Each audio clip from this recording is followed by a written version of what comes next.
Beloved in Christ, may the Lord fill your minds and your heart with His peace. Amen. Greetings from the Franciscan Valley of Prayer and Silence. Today is the Monday of the 11th week in Ordinary Time, and I've come your way as usual with a daily reflection. Today we are reflecting on the Gospel of Matthew, chapter 5, verses 38 to 42. We reflect on the theme, building a Christ-like character.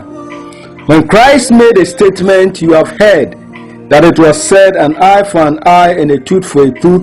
That is from Matthew chapter 5 verse 38. Christ was referring to an original law from Leviticus 24:19 to 20, which says, if a man causes a disfigurement in his neighbor, as he has done, it shall be done to him. Fracture for fracture, eye for eye, tooth for tooth. As he has disfigured a man, he shall be disfigured. This law was to prevent people from forcing the offender to pay greater price than the offense deserved. So it wasn't necessarily a personal revenge. It was a legalized vengeance among the ancient Eastern metropolis, known as the law of retaliation. The problem is that this law does not build a community, and it does not repair broken relationships. It puts people in check due to fear. The exact thing the law does. Keeps us as slaves, and we live as masters with no love in our hearts. What the Lord introduces today is to liberate us from the law by encouraging us to build Christ-like character or attitude. Beloved, an attitude are beliefs, feelings, values, and dispositions which helps us act in a certain way. So this Christ-like attitude is built on the foundation of love and not of the law. Laws are good and they are needed to ensure progress in communities and societies.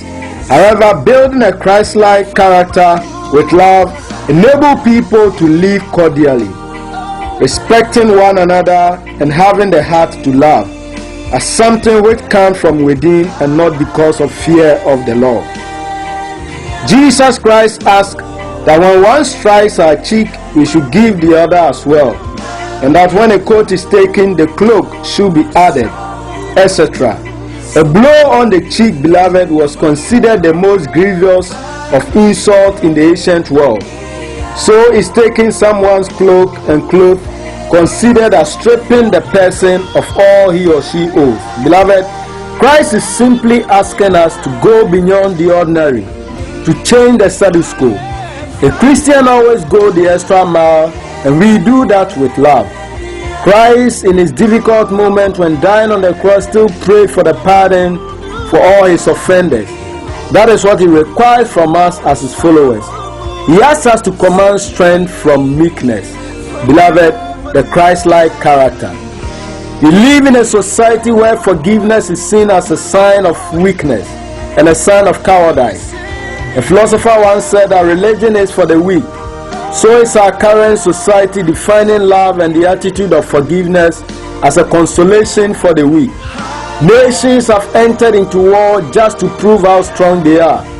This war could have been avoided if one party had just learned to forgive. The world defines strength as being able to inflict fear and to prove to all how undefeatable one can be. Children grow up learning that forgiveness is not something to be cultivated, because it is considered as a sign of cowardice. Many lives have been lost, homes broken, visions disappeared, hopes and dreams shattered due to the law of retaliation. Beloved, Christ is asking us to build a new attitude, a character of love that will build a bridge to link all hearts. We command strength from meekness. As psychologists will make us know, violence is born out of weakness. The strong man laughs and suffers hurt, whereas the weak man downs himself and hurts others in order to protect himself. Beloved, there is strength in meekness. It is time to change the status quo and to rise above the ordinary. We should be able to identify ourselves with Christ by willing to suffer loss ourselves rather than causing another to suffer. Because if we all have that mindset, no harm will be caused to anyone. The problem of evil, especially moral evil, is unending because of the chain of revenge. Because revenge never ends. Beloved, be willing to be the change you seek for by building a Christ-like character. Once again, greetings from the Valley of Prayer and Silence, and have a spirit-filled day favored of Yahweh.